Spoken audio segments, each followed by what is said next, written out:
Salut YouTube! Aujourd'hui on se retrouve pour un petit update lecture de février. Un peu en retard, j'avoue, mais mieux vaut tard que jamais, comme on dit. Et c'est parti!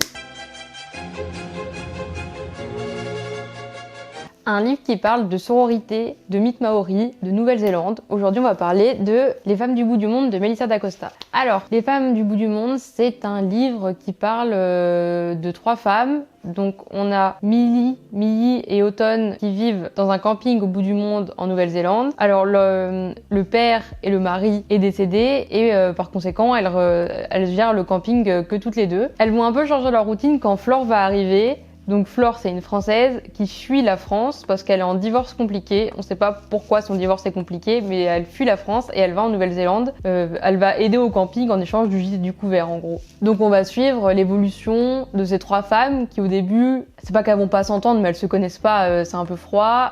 Comment elles vont devenir amies, etc., etc. Ce livre, il va aborder beaucoup de thématiques. On va beaucoup parler de protection animale des animaux qu'il y a en Nouvelle-Zélande. Par exemple, il y a des manchots ou des pingouins. Ça fait 1 mois et demi que je l'ai lu, je suis désolée. Mais bon, on va parler de protection animale, ça va même parler de l'association Sea Shepherd, etc.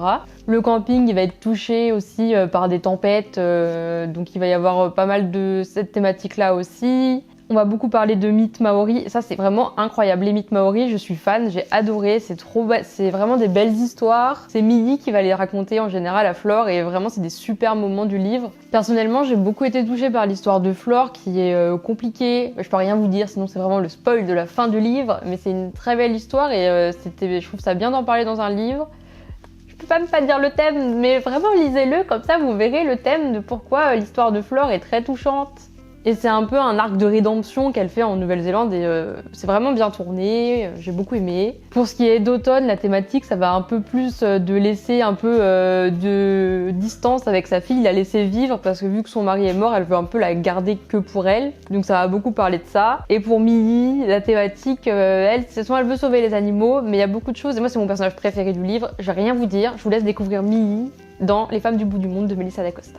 Ensuite, on va parler Alors là, c'est un livre qui est l'autobiographie de Frédéric Bedos. Donc c'est la petite fille à la balançoire, de Frédéric Bedos. Alors je vais lire, pour le coup, ce qu'a fait Frédéric Bedos dans sa vie parce qu'il y a beaucoup de choses. Elle a été journaliste, animatrice de radio et de télé, réalisatrice et productrice de documentaires et maintenant, elle gère une association qui va être en rapport avec le livre. Donc j'y reviendrai. Il y a mes chats qui font n'importe quoi derrière. Vous arrêtez de faire grincer? Dans ce livre, Frédéric, elle va surtout aborder son enfance. Donc, elle a eu une enfance compliquée parce que sa mère, elle est atteinte de maladie mentale et elle pouvait pas toujours bien s'occuper d'elle. Donc, elle va beaucoup parler de ça. Mais elle va se retrouver dans une grande famille qui a adopté beaucoup d'enfants. Frédéric Bedos, quand elle est là maintenant adulte, elle a fait une vidéo sur sa famille d'accueil. Je vous mettrai le lien en commentaire ou en bio, je sais pas, où on peut mettre un lien qui est cliquable. Enfin, bref, après je vous mettrai le nom de la vidéo YouTube, comme ça vous pourrez la trouver. Donc c'est vraiment une famille incroyable chez qui elle a été. Ils ont vraiment recueilli énormément d'enfants, une trentaine, enfin je suis pas sûre du chiffre, mais vraiment beaucoup qui viennent du monde entier. Et c'est vraiment des enfants que personne voulait adopter. Il y en a qui ont eu des problématiques très compliquées. Il y en a un qui a plus de bras, plus de jambes. C'est une histoire vraie, hein, c'est quelqu'un qui existe et il a fait du handisport après, etc.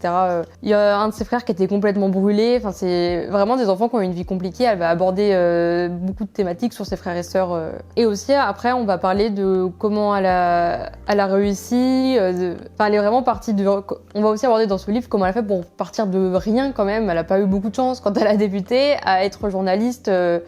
Comment elle a fait pour devenir animatrice, on va parler de ses métiers, de sa vie d'adulte, de ses relations, de ses enfants. Enfin, ça va vraiment aborder toute sa vie jusqu'au jour où elle va décider de monter l'association qui s'appelle Projet Imagine. Je garde mon iPad pour pas faire d'erreur parce que je trouve que c'est une vidéo importante. Je m'excuse s'il y a des trucs qui sont pas terribles, je fais au mieux, je vous le promets. Et avec ce projet Imagine, elle fait des documentaires sur des familles incroyables comme la sienne. Elle a commencé, du coup, la première vidéo, c'est sur sa famille à elle. Et après, elle a développé en faisant des vidéos sur d'autres gens qui sont ordinaires, mais qui ont fait des choses incroyables et dont on ne parle pas assez. Je vous recommande vachement la chaîne YouTube, du coup, du projet Imagine. Je vous laisse aller jeter un œil et puis voilà. Alors, on va continuer dans les thématiques importantes. On va parler d'un livre qui va traiter de colonialisme, qui va parler de linguistique et de mots, qui va parler de racisme, de sexisme. Je crois que vous avez deviné de quel livre je parle, surtout que j'ai dans la main. On va parler de Babel de R.F. Kuang. En premier, je vais vous parler de l'autrice. Comme ça, on fait un petit point bilan. Donc elle est née en 1996, donc je me dis qu'elle a que 2 ans de plus que moi, et elle a écrit ce livre, elle devait avoir mon âge, et je me sens un peu nulle, parce que quel talent, mais vraiment quel talent, R.F. Kuang. Donc elle est née en Chine, tout comme Robin dans le livre à Canton, dans la même ville.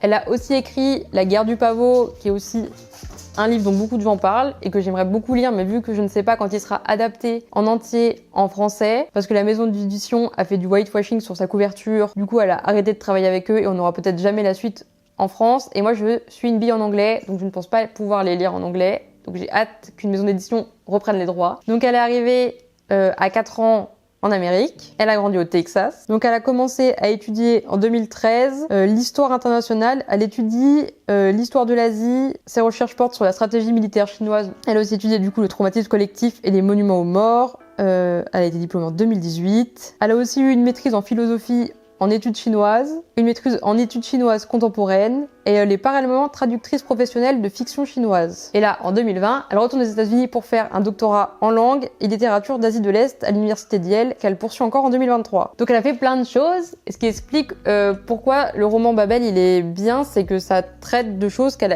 étudie. Donc c'est un livre qui est vachement recherché, et ça parle de beaucoup de choses historiques, et même au début du livre, elle explique les quelques points qui sont pas vrais historiquement. Donc pour dire à quel point c'est poussé. Ma chronique va faire 20 plombes, mais j'ai vraiment envie de bien parler de Babel parce que pour l'instant c'est mon livre préféré de cette année. Du coup, on en revient au résumé. Donc Robin, il est né à Canton, tout comme R.F. Kuang, et sa famille va mourir d'une maladie, je ne sais plus laquelle. Je crois que dans le livre, elle n'est pas nommée comme nous on l'appelle aujourd'hui. Je crois que c'est nommé comme en 1828 parce que le livre se passe en 1828. Je suis pas sûre de ce que je dis. Et il y a un professeur, donc le professeur Lowell ou Lowell. Donc le professeur, il va venir le chercher pour le ramener avec lui en Angleterre. Sauf que on apprend aussi que Robin, depuis qu'il était petit, il recevait des livres en anglais et qu'il parlait déjà très bien anglais grâce à ces livres. Donc on se doute que le professeur Lowell, il y a certainement un petit truc qui se passe et pourquoi il lui a envoyé des livres avant et pourquoi il l'emmène en Angleterre. Ça, c'est vraiment mystère, on sait pas trop. Donc, quand Robin, il va arriver à Londres, il va passer ses journées à étudier les langues. Le latin, le grec, le mandarin, je crois, et l'anglais, pour pouvoir, quelques années après, pouvoir intégrer l'université d'Oxford et plus particulièrement le Babel, donc là. Donc c'est une tour qui est réservée à la traduction et surtout à l'argentogravure. Donc l'argentogravure, vous allez me dire qu'est-ce que c'est? Je vais vous l'expliquer. C'est des petites barres d'argent où d'un côté t'écris un mot, de l'autre côté t'écris ce même mot dans une autre langue, et il y a des subtilités qui se perdent quand on traduit un mot, et ces subtilités, elles créent un pouvoir magique. Donc ce pouvoir dans Babel, c'est un peu ou presque sûr une métaphore de la révolution industrielle qu'il y a eu à Londres dans ces années-là. Donc ça va être à travers l'argentogravure, R.F. Kuang va critiquer la montée de l'industrialisation, ce que ça a fait de socialement immoral dans la société. Enfin, à cause de ça, les pauvres ils sont devenus plus pauvres et les riches sont devenus plus riches. Du coup, on va parler de capitalisme, évidemment. Do you know what capitalism is? Yeah. Et à travers Robin, donc notre personnage principal, on va aussi beaucoup parler de racisme, de colonialisme, et à travers ces deux consoeurs d'étudiantes, on va aussi parler de sexisme. Donc c'est un livre qui aborde beaucoup de thèmes très importants, donc je vais essayer de parler pour le mieux de ces choses-là maintenant. Donc Robin, quand il va intégrer Oxford, il va avoir 3 camarades de classe, parce qu'il y a des toutes petites promotions. Donc en premier, on a Rami qui lui est un étudiant indien. On va voir Laetitia ou aussi Letty qui elle, je crois qu'elle est anglaise et qu'elle étudie l'allemand. Et en dernier, on va avoir Victoire qui elle connaît le créole et le français. Donc on est un peu représenté dans ce livre avec le français et Victoire, que j'adore. Victoire, incroyable ce personnage. Donc 3 de ces étudiants sont des personnes racisées et il y a une personne blanche. On va voir la différence de traitement au 19e siècle entre les personnes chinoises, indiennes et Victoire, elle est noire. Donc la différence de traitement qu'ils ont par rapport à Letty qui, elle, est blanche, blonde, aux yeux bleus, quoi. Mais c'est très très bien fait dans ce livre. Ce livre, il est révoltant, hein. Vous le lisez, vous êtes énervé. C'est le but qu'R.F. Kuang donne au livre, c'est que quand tu lis ça, c'est horrible de lire un livre comme Babel. C'est pas un livre good vibes. Mais c'est un livre que je pense toute personne blanche devrait lire. Parce que j'ai vu des avis qui m'ont, énervé sur Livre Addict. C'est des hommes blancs hétéros qui disent « Alors non, mais comment ça, elle écrit des livres où les personnages blancs, ils sont pas gentils, gna gna gna, racisme anti-blanc. » Non, déjà le racisme anti-blanc, ça n'existe pas. Et en plus, le but du livre, c'est de critiquer le colonialisme, et je pense que vraiment au 19e siècle, il n'y avait pas beaucoup de gens qui étaient pas racistes. Donc ce livre, il est juste très réaliste. ouvrez un peu vos yeux, vous n'êtes pas le centre du monde, ça c'est sûr. J'aime pas les critiques sur Babel, j'avoue que je suis pour que chacun puisse critiquer un livre, mais que tu critiques la forme parce que c'est dur à lire, ok, que tu critiques le fond de Babel, remets-toi en question je pense, mais c'est mon avis. On peut en discuter en commentaire. Alors, suite, je me paume un peu, mais suite du résumé, Robin, quand il va arriver à Oxford, il va sortir la nuit pour je ne sais plus quoi, et il va rencontrer un peu son sosie. Et son sosie, il a l'air de faire un truc avec une résistance anti-Babel. Donc je vous en dis pas plus, je vous dis pas qui c'est, pourquoi, etc.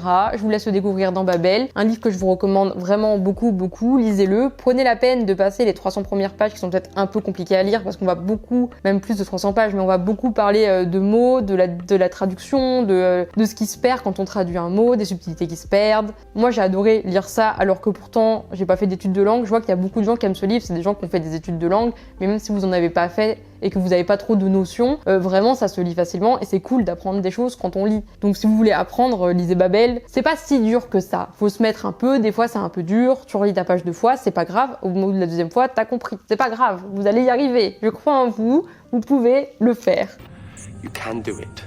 Alors, j'ai mon iPad là, c'est parce que je relis mes chroniques Insta. Vous pouvez me retrouver sur Insta, du coup, j'ai pas pensé mes moments pub, mais je relis mes chroniques, comme ça je suis sûre de garder vraiment l'avis que j'avais à chaud, parce que mes avis je les écris à chaud, comme ça j'oublie pas des choses. Un livre un peu plus léger. Alors là, on va parler d'enquête policière, dans les années 70 je pense, dans un monde très huppé, de bourgeois, dans un camping de luxe. Donc c'est Ne pleure pas ma belle de Mary Higgins Clark. Donc c'est mon premier Mary Higgins Clark, et pour le résumer, on va suivre Elisabeth, qui est hantée par la mort de sa sœur qui est parvenue il y a quelques mois. Son amie, qu'on appelle aussi la baronne, va l'appeler et va lui dire « Hey, je sais que tu vas pas bien en ce moment, il y a bientôt le procès du meurtrier de ta sœur, est-ce que tu voudrais pas venir te détendre au camping que j'ai fait ?» Enfin, c'est même un camping vraiment, ils ont des petites maisons dedans, des piscines, des saunas, des massages toute la journée. C'est pas le camping des flots bleus. Donc Elisabeth, elle va y aller, sauf que quand elle va arriver, elle va voir qu'il y a aussi le meurtrier de sa sœur qui est au camping parce que c'est l'ex-mari de sa sœur qui est aussi pote avec tous ses potes du coup qu'elle a elle aussi au camping.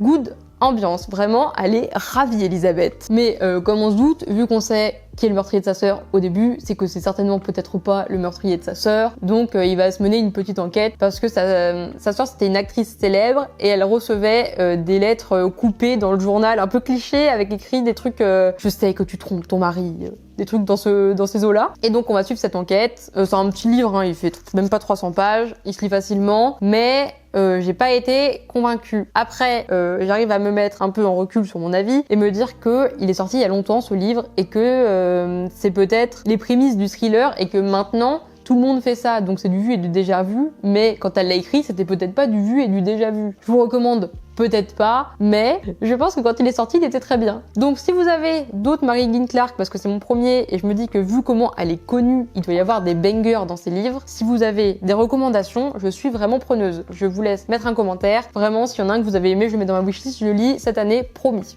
Le premier qui commande, je lis le Mary Higgins Clark qui me met. Alors, on change de petit genre littéraire. Là, on va parler d'un livre un peu dégueu qui va vous faire ressentir beaucoup de senteurs. Vous allez devoir sentir à travers votre esprit dans ce livre. C'est un peu le but. Donc c'est Le parfum de Patrick Suskind. Donc ça commence à Paris au XVIIIe siècle et ça se passe en France. Je me suis dit je vais lire un livre allemand, je vais découvrir un peu l'Allemagne. Non, ça se passe en France. Et du coup peut-être plus de 16 ou plus de 18 ans, je suis pas sûre. Mais au cas où, attendez 18 ans. Comme ça on est sûr. Donc résumé. Donc on va suivre Grenouille.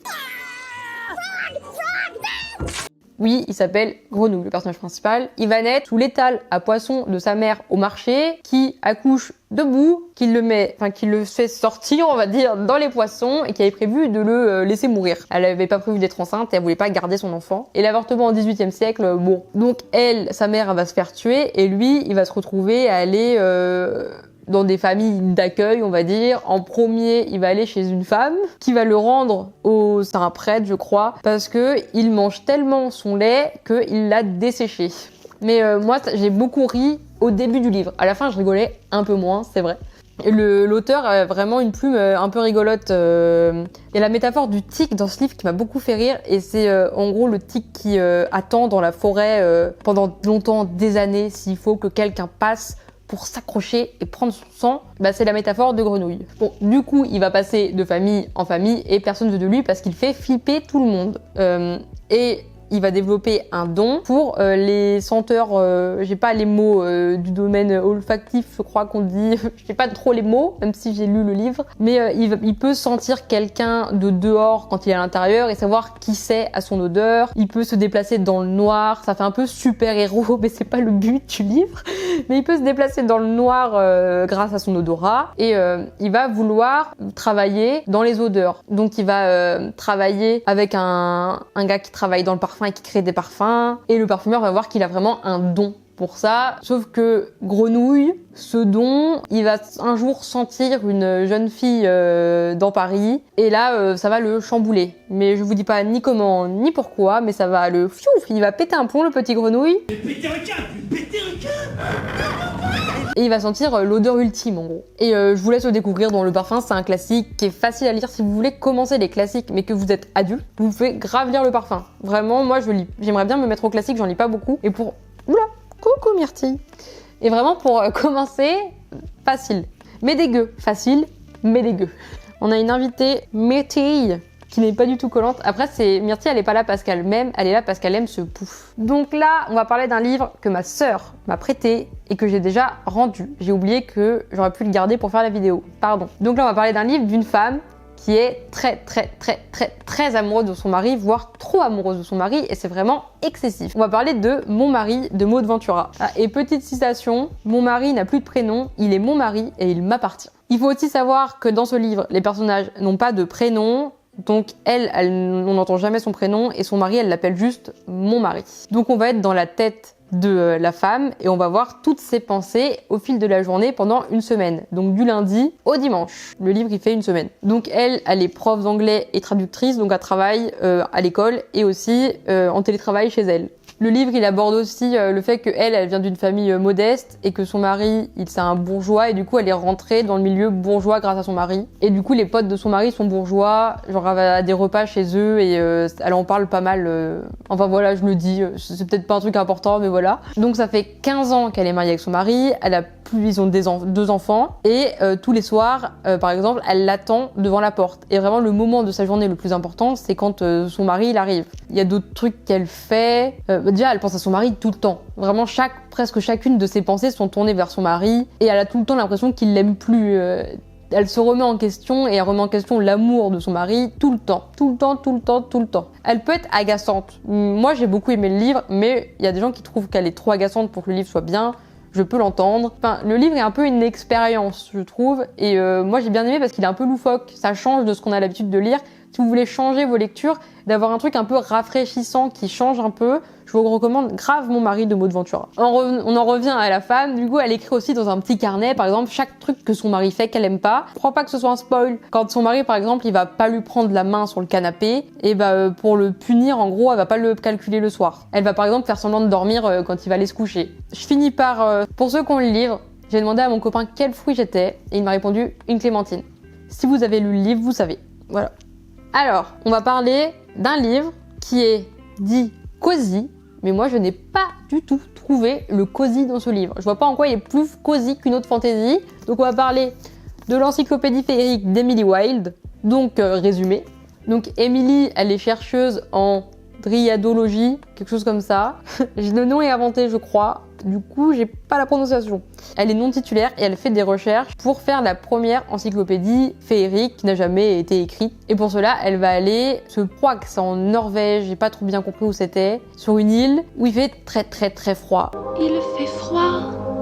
Un livre à lire en hiver. On dirait qu'il est un peu estival à la couverture. Je pensais pas du tout que c'était dans un milieu froid quand je l'ai acheté. Vraiment frisqué. Et elle va arriver dans un petit village. Donc je pense que le cosy vient du fait que c'est un petit village où les gens sont plutôt attachants. Là, je vois un peu le côté cosy. Mais c'est tout. Donc elle va être dans une cabane un peu pourrie, où il y a des toiles d'araignée, le parquet il grince, moi je l'imagine un peu comme ça, où la couette elle a pas été lavée depuis 6 ans, et elle va être hébergée par un père et son fils qui habitent dans la maison d'à côté, et eux c'est un peu leur maison secondaire où ils vont pas. Et Emily, c'est un personnage qui est pas très sociable. Je pense qu'elle fait de l'anxiété sociale, parce que moi je me suis vachement reconnue en Emily, et c'est pas dit dans le livre, mais vu comment je me suis reconnue et vu que moi je fais de l'anxiété sociale, je me dis qu'elle en fait certainement aussi.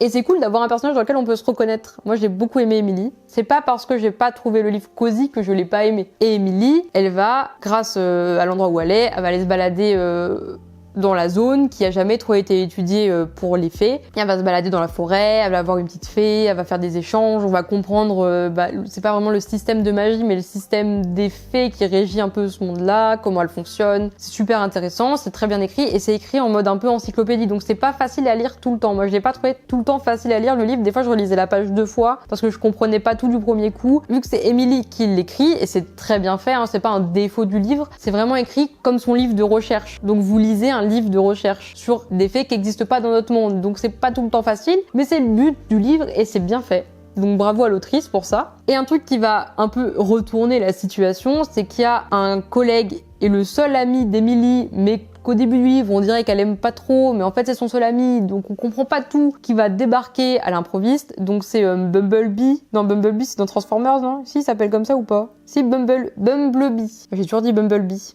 Bumblebee.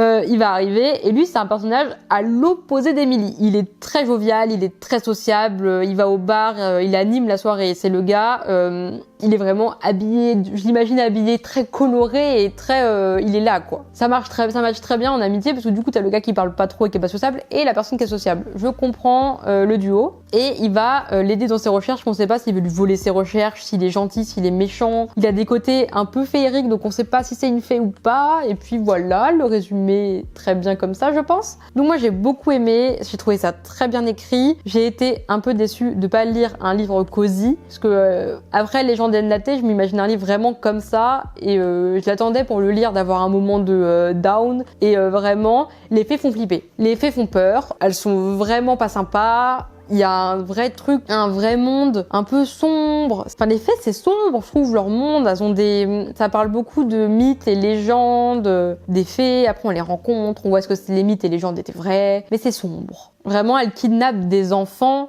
Et quand ils reviennent 8 ans après, ils sont changés et par exemple, ils peuvent plus parler ou des trucs comme ça. Pas fun du tout. Moi, j'ai pas trouvé ça cosy. Mais si on enlève ça, le livre est très bien réalisé, les faits sont intéressantes, le système de magie est intéressant, les personnages sont bien développés pour un petit livre parce qu'il est pas énorme, donc ils sont assez développés pour le nombre de pages qu'il y a. Les autres personnages secondaires sont plutôt attachants, sont plutôt cool. Moi, je les ai beaucoup aimés. Le livre est souvent drôle. C'est ça qui donne que le livre est cool. C'est le petit côté fun du livre. Moi, j'ai beaucoup aimé le côté drôle du livre, j'ai rigolé. Par exemple, quand il y a quelqu'un d'autre qui écrit un chapitre dans le livre, ça m'a beaucoup fait rire. Moi, j'ai trouvé ça très bien fait et c'était une très bonne idée, j'ai beaucoup rigolé.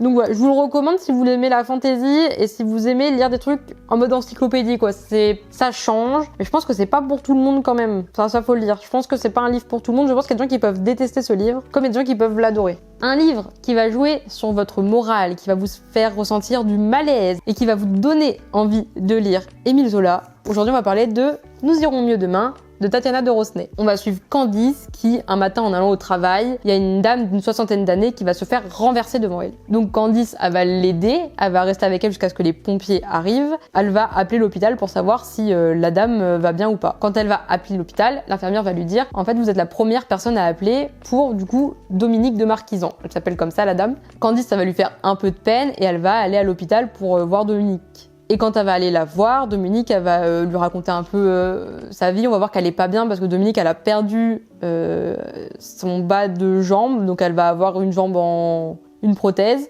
Pardon. Et donc Candice, ça va prendre un peu de peine pour Dominique. Elle va retourner la voir quelques fois. Et Dominique, elle a un petit don pour raconter les histoires. Un peu comme Sherazade où elle finit pas à la fin, au moment où tu veux savoir la suite. Comme ça, Candice, elle est obligée de revenir pour savoir la suite des histoires. Et on va se rendre compte très rapidement que ce que raconte Dominique, c'est la vie de la maîtresse d'Émile Zola. Et pourquoi elle raconte ça? C'est parce que Dominique, quand elle a emménagé dans son appartement, elle a découvert un petit bout de papier qu'avait écrit Zola à sa maîtresse. Et elle s'est rendue compte qu'elle vivait dans l'ancien appart de la maîtresse d'Émile Zola. Et c'est devenue une énorme fan d'Émile Zola. Et le livre parle beaucoup de cet auteur et donne vraiment envie de découvrir ses livres. Et en plus, vous apprenez plein de trucs sur Zola, donc pour la culture G, c'est toujours bien. Ensuite, ce qui va se passer, c'est que Candice, à force d'aller voir Dominique, et Dominique, elle va lui demander « Est-ce que tu peux aller me chercher quelques vêtements et quelques livres dans mon appartement parce qu'à l'hôpital, j'ai pas grand-chose. » Donc Candice, elle va y aller. Et qu'est-ce qu'elle va faire, Candice? et ben elle va fouiller chez Dominique. Alors là, j'espère que vous êtes tous comme moi quand vous lisez un truc comme ça, vous êtes énervés. Je lui dis expliquer un truc, moi je suis un nerveux. Donc là, à tout moment, ça part en fait. Qui va fouiller? Genre, elle fouille sous le lit dans les cartons, avec des petites lettres et tout. Qui fait ça? Personne.